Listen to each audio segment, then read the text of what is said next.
usual Tynan stuff. It's been kind of a rough week because our guildmaster's had his basically his house flooded because his water heater broke, and he's already in a position where that's not a good thing because of health issues in the family and work being demanding, and hearing all those responsibilities to Tynan too. It's been kind of rough on him this week, so I was trying to help him out, but it seems like every time I do, I'm making things worse. So yeah, there's that. Random congregate stuff. Inferno Legend, I'm playing about as little as possible. I'm just doing the basic daily stuff. Played some Bloons Monkey City, but I think I'm just about done with that because I am really tired of absolutely owning it until the last 3 stages, and they just send stuff so fast, so monstrously, that it doesn't matter what you put out there. Yes, that is my number one complaint to that game too. It is bullshit. They cheese you in the last round. And we're not just talking about, my perfect, it's lost. No, I mean going from full health to you've lost the game. Yeah, one round. Some people are like, put it on slow. I'm like, there is no setting that will save you. You could put 10,000 attacks on the damn thing and they would still lose. And we're not talking about challenging levels either. I'm talking about like the 2-star easies and stuff like that. It's still doing that to me. And I'm not a horrible player. I sat there in one of those levels and counted all the balloons and saw what they were, and I saw 40 Camel Heart metal balloons. And those are the ones that separate and double if you're not careful. Yeah. Okay? So when you pop those, it becomes 2. If you don't immediately destroy them, they become metal again, and then if you pop those, they become 2 more of each one. And what's best is they'll do those levels and then prevent you from having certain towers in certain areas. Have you ever tried to take down a Moab without your cannons? That's fun. Oh yeah, that's hilarious. But I don't know if I'm going to keep up with it much anymore because I noticed you're not playing the browser one at all. It's probably only the phone one. So I may abandon that game. Rage! A little bit of Second Life. Haven't been doing exactly a lot of character creating. I haven't even been messing with the sploders hardly at all for the last 2 weeks. So I did get me a very nice RPG bundle this week that had Evil Land in it. I've been wanting Evil Land ever since I saw it. I saw it pretty much streamed from beginning to end, and it's kind of what put me off of not actually getting it for myself. Here it is about 2 years later. It shows up in a bundle that basically gets it to me for 40 cents, so yes. Plus it had Bit Dungeon 2, which is a sequel to one of my favorite Congregate games of all time, so you put the two together, yeah, it was worth it. There's some other stuff in there too. So I did play a little bit of that Bit Dungeon 2. I actually have not started Evil Land yet. Fantastic combo bundle. If I had more money, I would definitely be on it. That's a whole bunch of Star Wars games for like $12 if you get the full group. And it's both Knights of the Old Republic, it's both Force Unleashed, it's all sorts of stuff. But Star Wars Battlefront 2 was in it, and I thought, you know what? I have not played that in ages. Really bad issues I do not remember to have. I know that sound issue I'm having is not part of it, but even the AI is worse than I remember it. The controls are funkier than I remember. It's just not the game I remember it being. I really loved it back in the day. Has things really aged that much in 10 years? Nostalgia really screw you up when you go to play it again. Oh. Yeah, you gotta take off those nostalgia glasses. Yeah, but you're watching in the space battles, and you're trying to track a spaceship in front of you, and they pull a U-turn like there's some sort of, okay, nobody remembers E-Man from the 80s. That's his car. Basically, the Tron cycles. You know how they just... I know what you're talking about. Curve. That's what those things were doing. If you did that in real life, the G-forces would make you pass out immediately. There is some issues with that game, but I still have a little bit of fun. And really, that's it. I finished Hunter x Hunter, or Hunter Cross Hunter. I think it's Hunter Cross Hunter. Anyway, enough said. I finished that a couple of weeks ago, and so I've been catching up on my Fairy Tail, which I had been behind on for, goodness, almost 2 years. And lo and behold, I came to the episode that I'd heard on a podcast a long time ago that I understood was going to be the end of the series back in the manga. So I'm guessing that was just the end of where it was at the time, and it looked like they were discontinuing it, and they came back in like manga season. I don't think this is spoiler territory because I know there's a lot of Fairy Tail fans, but considering this is like a year and a half, I'm a year and a half or better behind. I think any of the Fairy Tail fans are probably already on it, but yeah, this big dragon show up and basically destroys everybody because they're holding hands for the power of friendship to stop him. Yeah, okay. Sorry, are we talking about My Little Ponies, Arlie? Friendship is magic.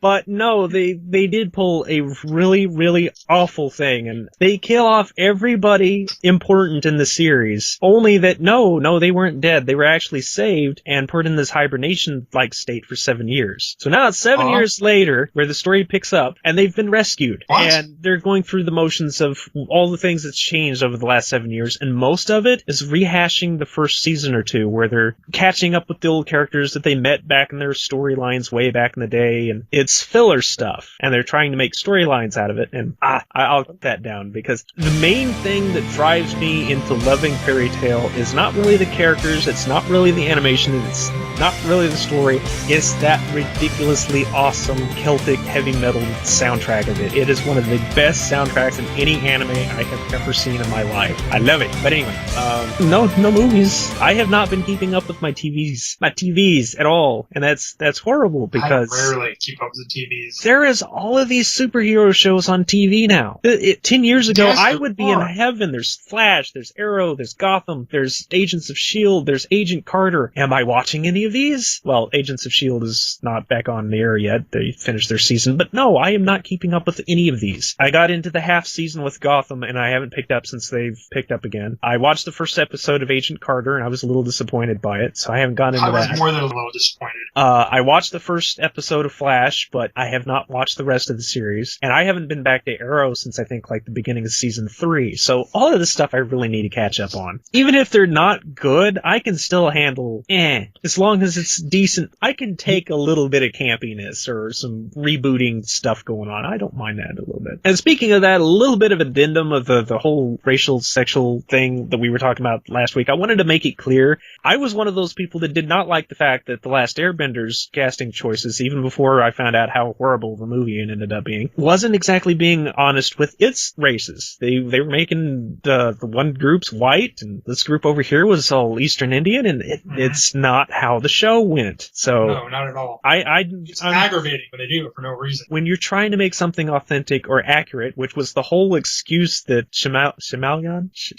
I can never say his name right. Shitty director. He changed their names to those stupid versions of those names because he said they were more culturally accurate after changing everybody's race. No. But anyway, Sounds about right. I just wanted to clarify on some of that I am one of those people that like to keep things kind of accurate when it's important. Though there are times, like when they made Kingpin black in Daredevil, or I hear that Will Smith, of all people, is going to be playing Deadshot in the Suicide Squad movie. I'm not really offended by these choices because they're not changing the culture of the character. Yeah, I don't. That's fine. Then it becomes about the actor portraying them. It's not about changing up things to be inclusive forcibly. I think I'm making that clear. I don't know. I can use it as a non-racial way.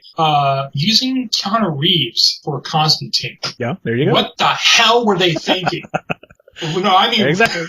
If you read the comics, you're just like, what the hell? Yeah, speaking of which, that's a series I have not touched at all. There is a Constantine TV series, and I hear it's even further of a departure than the Keanu Reeves movies. It is comically accurate, that TV series. It's just like, yes, this is how it should be. Mostly. It's better than but the Keanu Reeves version is just like, this is not the same character remotely. Do a little bit of game news stuff to get things moving around since we're really running late this time. You guys had a lot to say.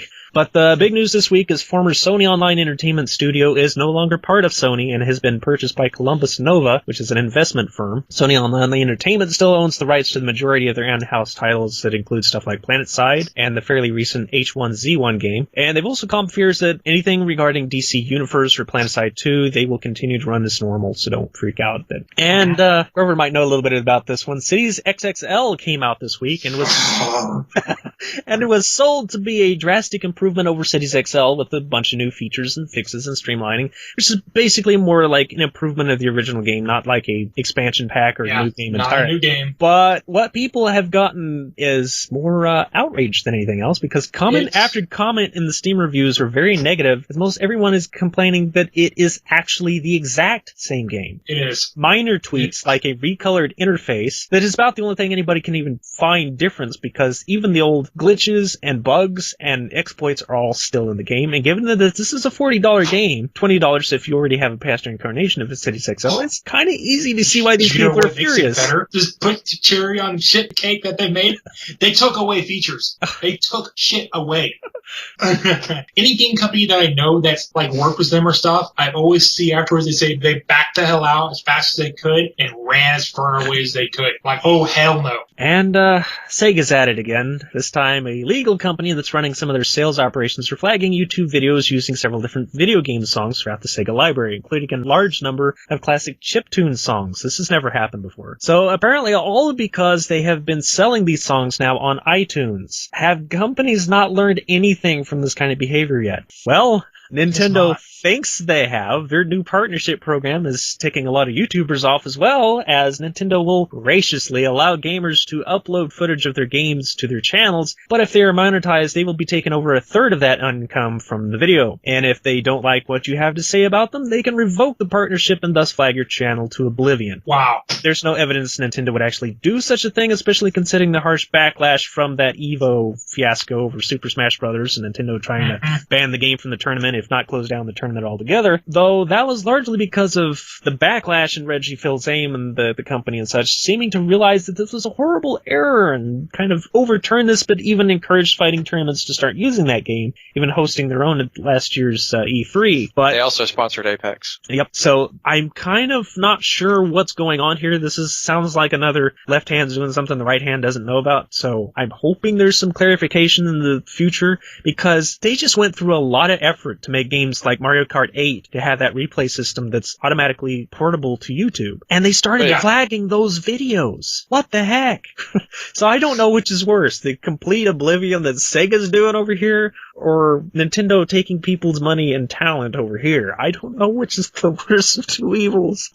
And while only in Europe, as far as I know, Konami has brought Suikoden, also known as Suikoden. I've noticed people calling it Suikoden. I don't know if they're pronouncing it. Anyway, 1 and 2 to PSN, two of the best and most underrated RPGs in gaming history. But correct me if I'm wrong, but I've seen a lot of Japanese imports on PSN lately for streamers and such, so maybe this isn't a region lock issue and anyone can go and purchase those games, or maybe I've just been watching people with Japanese PlayStations. I'm not sure what the case is, so if anybody knows out there, maybe put it in the comments just in case somebody would like to get those two games on PSN. A little bit of the movie stuff. I hear that despite all the problems and the absolute bombing that the last G.I. Joe movie went through, they are actually putting together a third one. It may even include elements from another franchise Hasbro owns now. Anybody remember Mask? The cars that transform from one vehicle to the other with all the James Bond stuff? So, I thought she meant the Mask, like the guy for a second. Like, oh, dear God.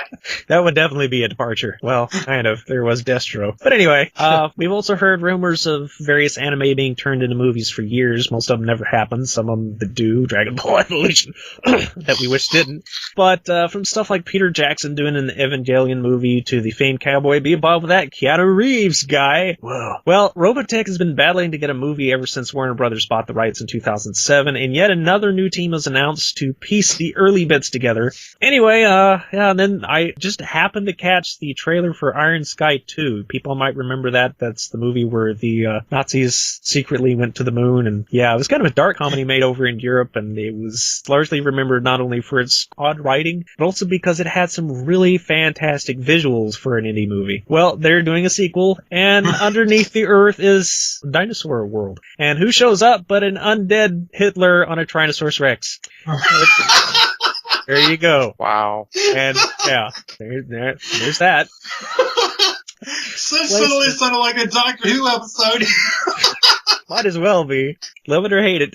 I've heard news there's going to be a live-action Nintendo series on Netflix. Would you care to guess? I would like to see something like Zelda, but every time I think about that, I know it means they have to give Link a voice and a personality. Mario, It no. is Legend of Zelda. Oh, it is. That scares me because Link has been so personalityless for so long. He better not say a word about it. He better. It has to. I want to hear at least, this is just the troll in me, you know, I want to hear at least one, excuse me, princess. I want to hear one. So Nintendo, Netflix, make it happen. Now, Netflix is supposedly working very closely with Nintendo, so I doubt anything that they don't approve of will actually get greenlit into the series. And this is just, they've announced that they want to make the series. They're scouting writing talent for it right now. No one has been selected for that. Yeah. So it's possible that there may not even be a series. Well, that's the funny thing about Nintendo's franchises. Every last one of them is really hard to make a really good story out of. And it's not, I don't say say that as an insult. It's just with, like, Metroid. That would be one of the easiest to turn into a big blockbuster movie, but it has so few characters. You have almost no interaction into the series.